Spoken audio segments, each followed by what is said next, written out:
Escuela Sabática Viva es un programa de apoyo para la Iglesia, cuyo objetivo es convertir cada clase en una unidad de acción que practique el compañerismo, que estudie la Biblia y que experimente la misión como estilo de vida.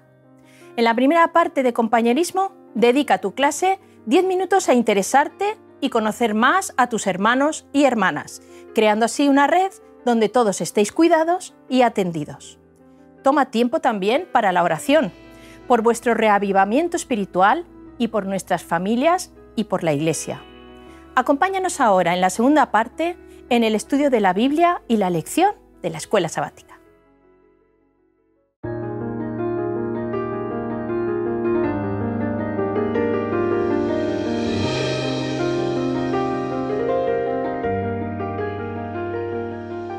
Bueno, me alegra veros un día más. ¿Cómo ha ido la cosa? Igualmente, muy bien. Bien. Aquí estamos de nuevo.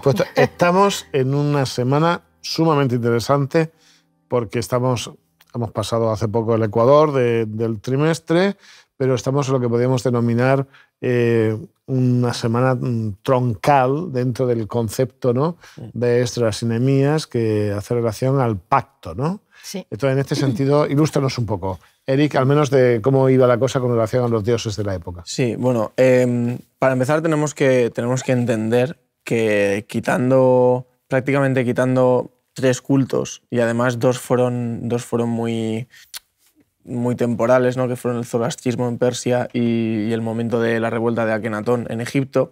Si a este le juntamos el judaísmo, salen los únicos cultos que en la antigüedad eran monoteístas. Todo el resto de cultos eran politeístas. Y se basaban en el principio, claro, todos eran dioses, habían dioses, ángeles, demonios, etc. Pero claro, los dioses tenían poderes y eran poderosos. Pero estos dioses podían ser más o menos poderosos y podían ser alimentados. Podían hacer los hombres, una de las tareas que tenían los hombres para con los dioses era otorgarles más poder, ¿no?, para que tuvieran más capacidad de protegerles. Como hablábamos la semana pasada, el Dios de Israel es un Dios que interviene, un Dios que se mete dentro de la vida de su pueblo y quiere, pues, guiarles y tener una relación con ellos, ese pacto, ¿no?, que hablábamos. Sin embargo, en el resto de cultos es más bien un contrato en el que el Dios obtiene algo a cambio de su protección o a cambio de que no vaya en contra suya.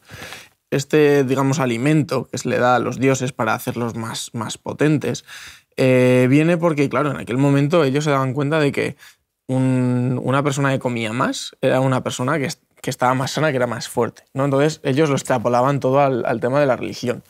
Y como los primeros cultos, los cultos primigenios, eran a los antepasados, ¿vale? Antes de que existiera el concepto de dioses creadores y demás, los primeros cultos se hacían a los antepasados, a los muertos. Domésticos, claro. Eran dioses domésticos. Exactamente. Cuando empezamos a encontrar enterramientos y demás, nos damos cuenta de que empezaban a adorar a sus antepasados. Y claro, para espíritus, para gente que está muerta, ¿cuál sería el alimento más importante que representa la vida en la antigüedad? La sangre. Muy bien. Entonces, la mayoría de las ofrendas eran de sangre de animales, principalmente, o de vino, porque tenía el mismo color y seguía así. Sí que es verdad que había algunos cultos, como por ejemplo el de Moloch, que utilizaba sangre de seres humanos, de bebés, y precisamente en la Biblia dice muy claramente que no es el que tienen que seguir los judíos. Pero bueno, que principalmente lo que ellos hacían era alimentar lo máximo posible a su Dios, porque cuanto más potente fuera su Dios, más probabilidades tenían de que le protegiera. Y simplemente, como ellos tenían este concepto de que había muchos dioses, si venía un dios que era más potente que el suyo, simplemente lo acogían y ya está. Pero en el tema de los ritos y demás, de hacer estos sacrificios, todo esto tenía un proceso, ¿no? Sería muy complejo para tratarlo aquí, ¿vale? Cada uno de los ritos... Hay etapas, ¿no? Hay pasos, ¿no? Exactamente. Y se tienen que seguir unos pasos, se tiene que hacer de una forma. Pero una cosa que sí que quiero puntualizar es que una cosa que es común a todos es el concepto de pureza, ¿no? La pureza, que también es común a la religión judía, ¿no? Siempre solía beber de 4 patas. La abstinencia sexual, antes de realizar los ritos, el ayuno, a veces ayuno completo, a veces de algunos tipos de alimentos, el lavarse, el estar limpio y, por último, la vestimenta, que la pureza de la vestimenta pues evidentemente la representaba el color blanco, ¿no? Lo que me parece curioso de esto, que sí que es común al rito judío y al resto de ritos, es que en el resto de ritos esta pureza, ¿no? era una necesidad, es decir, era un requisito para poder contactar con la divinidad. Si tú no eras puro, no podías contactar con la divinidad porque la divinidad estaba en otro plano y no iba a querer contactar contigo. Sin embargo, en el rito judío, que sí que está esta purificación, es más bien un acto de respeto. Y digo respeto, que no quiere decir que no lo hicieran siempre porque lo hacían, sino porque también tenemos en la Biblia momentos en los que personajes que están en un sufrimiento muy grande o que les ha pasado algo muy malo, pasan por una faceta que no es nada purificadora. Por ejemplo, siempre se habla de se rompían las ropas, se echaban ceniza en la cabeza. Entonces estaban en un momento en el que no estaban nada purificados y aún así... Por ejemplo, Job, ¿no? Por ejemplo, Job, exactamente. Y aún así tenían la posibilidad de contactar con Dios. Clamaban al cielo, hablaban con Dios, etc. Entonces, esa diferencia me parece muy, muy interesante de requerimiento por un lado a forma de respeto. Claro, la forma no te lleva a encontrar con Dios, la forma es una manera de manifestar el respeto que tienes a Dios. Exactamente. El rito simplemente, mientras que en otros cultos era la forma de acceso al Dios, todo lo que se hace, qué se sacrifica, cómo se sacrifica, en qué momento, era la forma de acceso, y sin embargo en el culto judío, como Dios era un Dios tan cercano, un Dios que venía a vivir contigo, era simplemente una forma de respeto. Muy bien. Muy bien. Muy bien. Esther, ¿qué nos puedes decir con relación a todo esto que tiene que ver con el pacto? Porque lo que está claro es que hay un pacto, puede haber unos rituales, unas circunstancias, hay un pacto, pero hay un compromiso, ¿no?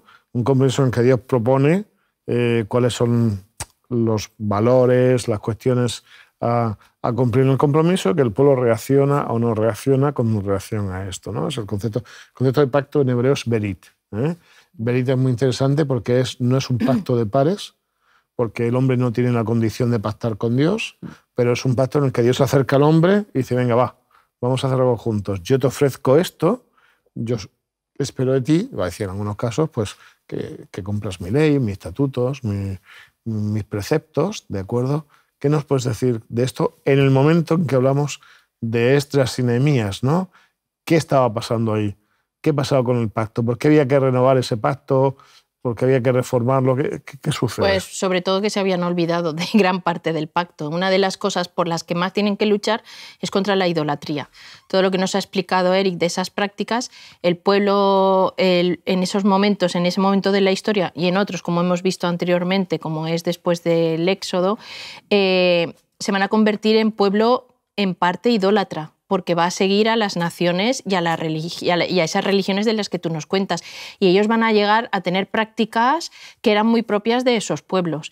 Incluso los sacrificios de niños, en algunos casos. Pero esto sería antes del exilio, ¿no? Antes después del exilio no. Y después del exilio ya... Después del exilio vamos a encontrar más con unas cuestiones más bien de tipo ético-social, ¿no? Exacto. O sea, entonces, como han tenido que luchar contra esa idolatría, cuando vuelven del exilio están todavía con esa, digamos que tienen que volver a empezar a encontrarse con ese Dios.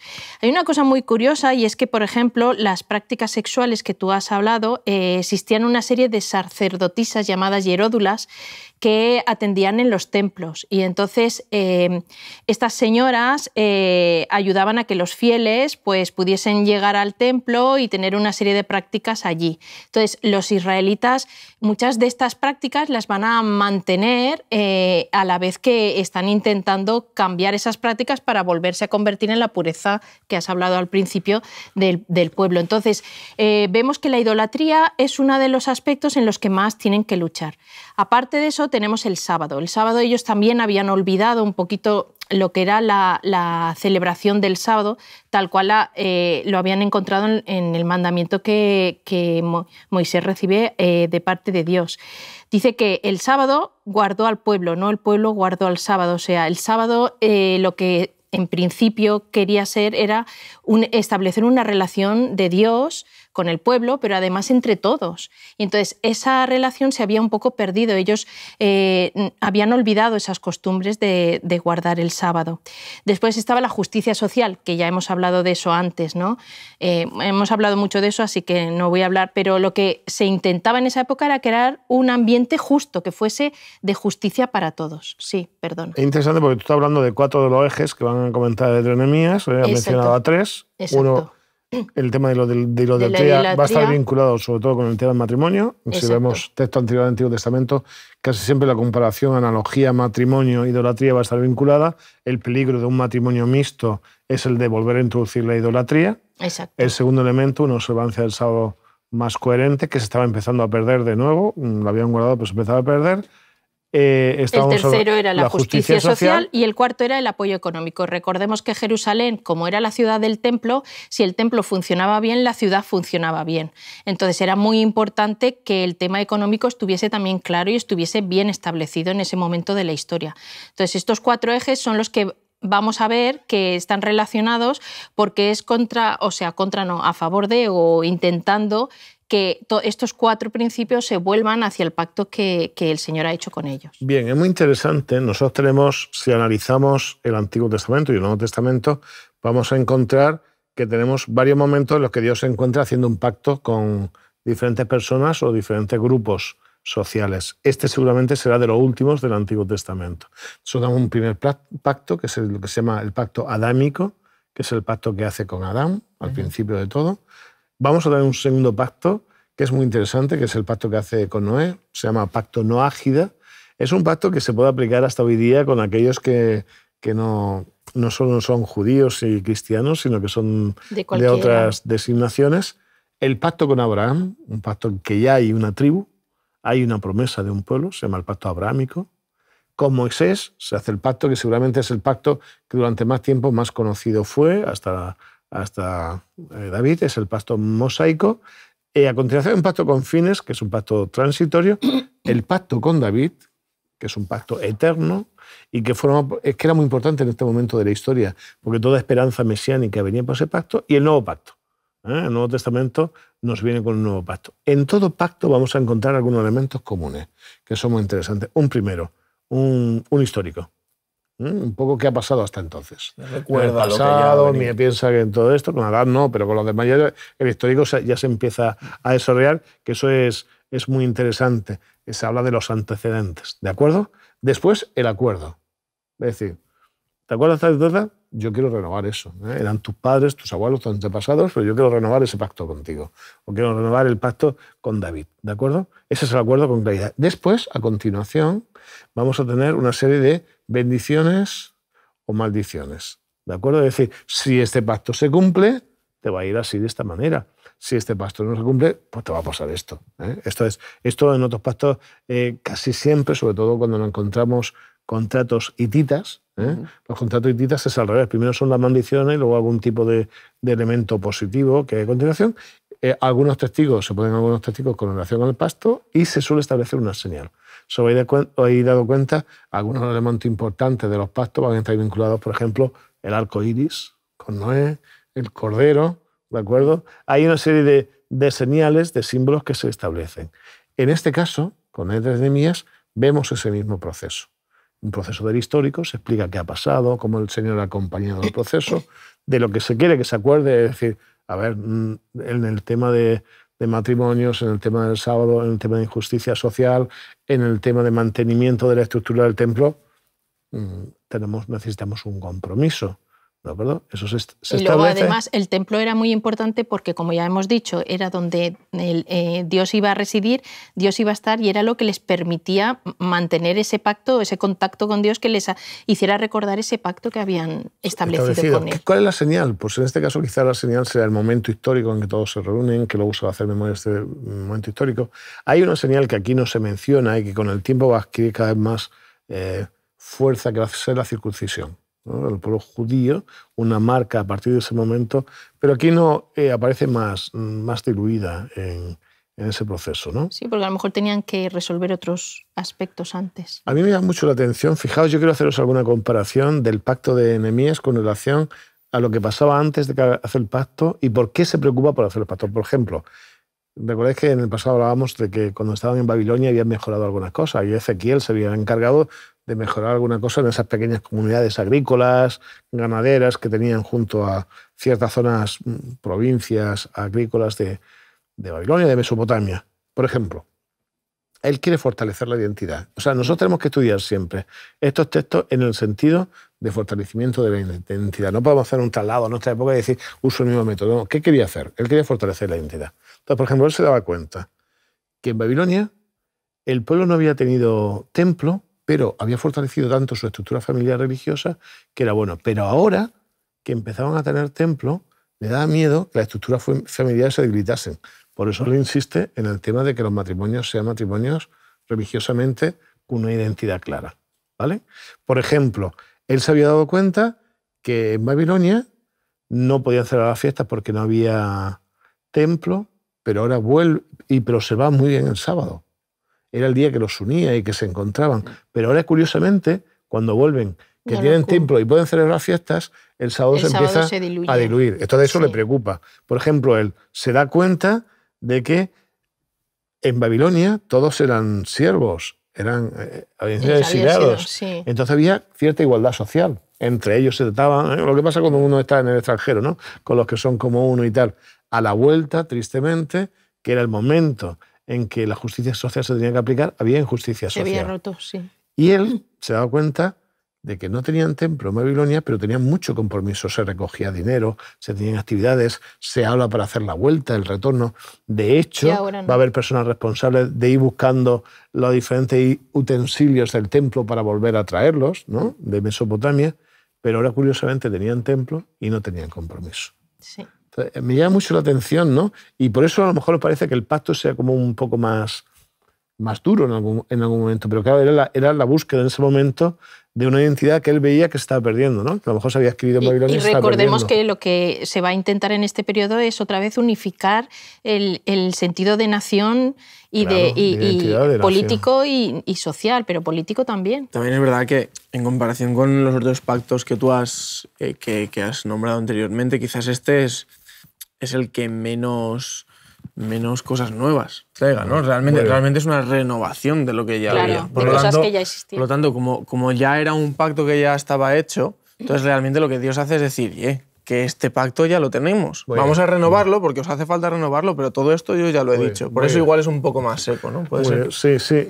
Me gusta mucho esta idea porque es cierto. O sea, nosotros nos encontramos que todo proceso de reforma tiene que ver con una nueva relación con Dios y tal. Claro, ellos habían ido acumulando pactos, no tenía que decir nada nuevo lo que había dicho Moisés o lo que había dicho con relación a David. De hecho, David ya no dice nada nuevo. Solo le está hablando de la descendencia mesiánica, ¿no?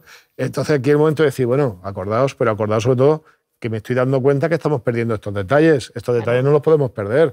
Fijaos que él no menciona otras cosas que son del pacto, porque ellos están en esto, ¿no? Pero él está diciendo, ojo, que estamos haciendo un esfuerzo muy grande y que esto se está perdiendo y que me preocupa. La verdad es que era preocupante porque no eran tantos. No habían vuelto tantos. Esa es la primera. Con mucha presión externa. O sea, podrían haber desaparecido como pueblo, ¿no?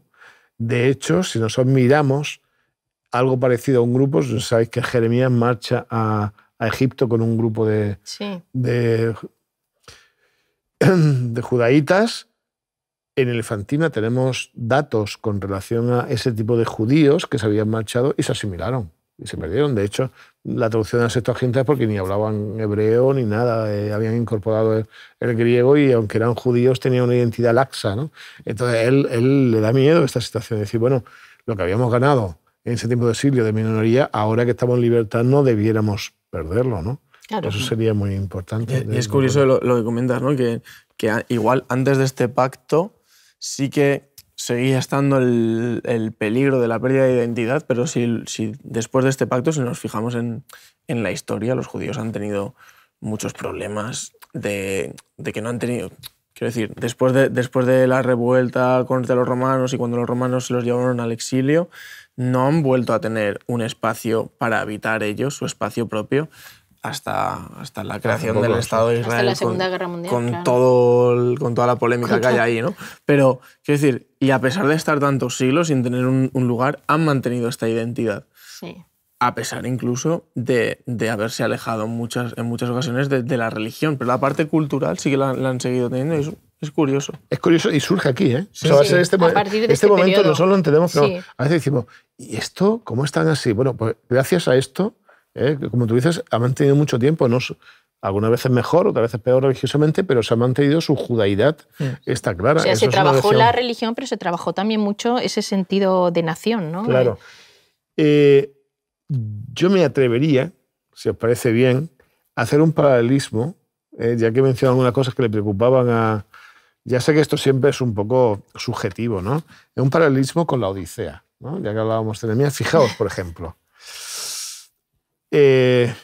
Nehemías se preocupaba por fortalecer la identidad, ¿no? Yo, cuando leo sobre la Odisea, yo voy a leer el texto de Apocalipsis, no me empiezo a enjuiciar a nadie, ¿no? Porque además no creo que haya que enjuiciar.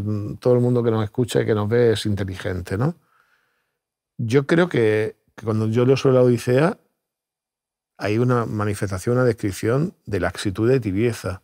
Por lo tanto, está en cierta medida diciendo hemos de fortalecer, ¿no?, la identidad. Yo tengo miedo, fijaos, de que haya un peligro de pueblo con iglesia, pero sin estructura religiosa familiar.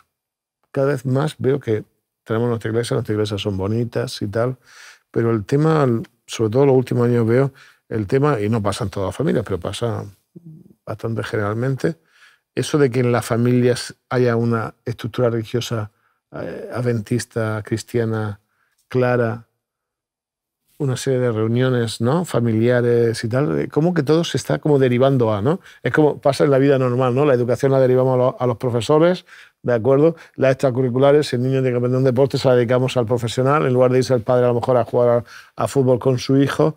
La vida religiosa, en lugar de tener una estructura tan fuerte en familia, la derivamos a los maestros de escuela sabática o a la función de una mañanita, unas horitas de sábado, en nuestro caso. Por ejemplo, el peligro de un pueblo con muchas actividades, pero sin un encuentro realmente real con Dios en sábado. Yo a veces pienso, tantos sábados que hemos ido a la iglesia y a lo mejor ha ido unos cuantos que no hemos guardado el sábado. Estábamos ahí sentados, a veces no sé ni qué hacemos ahí sentados, ¿no? Porque estamos en otra. Por ejemplo, a mí me preocupa el peligro de un pueblo en libertad, pero sin justicia social entre pares, ¿no? A lo mejor tenemos hermanos, amigos, gente que lo está pasando mal y vivimos una sociedad tan sumamente consumista que no sé si, no digo que no, pero no nos deja pensar en esto. Y un peligro de un pueblo con iglesia, pero sin compromiso. Tenemos iglesias bonitas, pero no sé si ese compromiso... Digo por hacer un paralelo, ya sé que esto no se suele dar, pero quizá a lo mejor tenemos que pensar en nuestro pacto, en nuestro compromiso, en nuestra relación, ¿no? En que a lo mejor tenemos los medios, tenemos las instituciones, pero no sé si está el corazón en ese proceso, ¿no? También porque a lo mejor estamos viviendo, como se dice, ¿no?, el segundo siglo de cualquier iglesia muchas veces es cuando decae, ¿no? Y nosotros estamos como iglesia adventista en el segundo siglo y entonces no somos los pioneros, aquellos que tuvieron que luchar por el mensaje, sino que nos viene heredado y esa herencia pues hace que un poco haya laxitud, o sea, me dejo llevar, simplemente me dejo llevar, no tengo esa... como hablaba, esa identidad, no me considero parte de, ¿no? Y entonces quizá deberíamos volver a intentar, como Nehemías, que la gente se sienta partícipe y parte de la iglesia, en este sentido nuestra iglesia adventista, ¿no? Porque Este es el primer esbozo de otras lecciones cosas. Bueno, eso te iba a decir. Vamos a tratar esto se con ha un poco más tratado de muy superficial porque después vienen 3 lecciones donde cada uno de estos temas se va a tratar con un texto bíblico. Y me decís, perdón, bíblico no, de Ellen White. Y me decís cómo reaccionáis, ¿vale? Sí. Muy bien. Cada verdadero retorno al Señor imparte gozo permanente a la vida. Cuando el pecador cede a la influencia del Espíritu Santo, ve su propia culpabilidad y contaminación en contraste con la santidad del gran escudriñador de los corazones. A Elena White le gustaba escribir así, que parece muy barroco, sería hoy día, muchas florituras, pero era la época victoriana, no de Víctor, sino de la época victoriana, ¿no? Pero lo que está intentando decir es que, bueno, que el Señor nos lee nuestros corazones. Se ve condenado como transgresor, pero no por esto debe ceder a la desesperación, pues ya ha sido asegurado su perdón. Es decir, cuando yo me doy cuenta de mi vida y digo, uy, ante el Señor, qué mal estoy, pues dices, tranquilo. Es que bonito el texto. Tranquilo, el Señor ya te ha perdonado, ¿no? Puede regocijarse en el conocimiento de que sus pecados están perdonados y en el amor del Padre Celestial que le perdona. Es una gloria para Dios rodear a los seres humanos pecaminosos y arrepentidos con los brazos de su amor, vendar sus heridas, limpiarlos de pecado y cubrirlos con la vestidura de salvación. Es muy bonito. Esto hay que decirlo más veces. Sí. Porque son muy dados a decirle a alguien cómo se equivoca, cuándo se equivoca, en qué circunstancias se equivoca, pero luego no le damos un abrazo y decimos, escucha, que todos nos equivocamos. Y que el Señor te dice que lo que tienes que hacer es cambiar tu actitud, arrepentirte y hacer las cosas Y volver bien. a empezar. Qué bonito esto de claro rodea sí. a los seres humanos pecaminosos y arrepentidos con los brazos de amor, vendar sus heridas, limpiarlos de pecado y cubrirlos con la vestidura de salvación. Y el pacto está ahí. O sea, en el pacto que dice, venga, vamos a hacer algo juntos, ¿vale? Él lleva la parte, él es quien tira del carro, en realidad. Nosotros estamos un poco encima del carro y a veces nos caemos del carro, nos vuelve a subir y toda la historia, pero él es quien tira. Y es muy bonita esa idea. O sea, está bien, todos nos equivocamos, pero el Señor está ahí, nos da un abrazo y dice, venga, nos da una nueva oportunidad. Deja de hacer esto y vamos a lo que hagamos. Una nueva oportunidad, sí. ¿Qué os parece?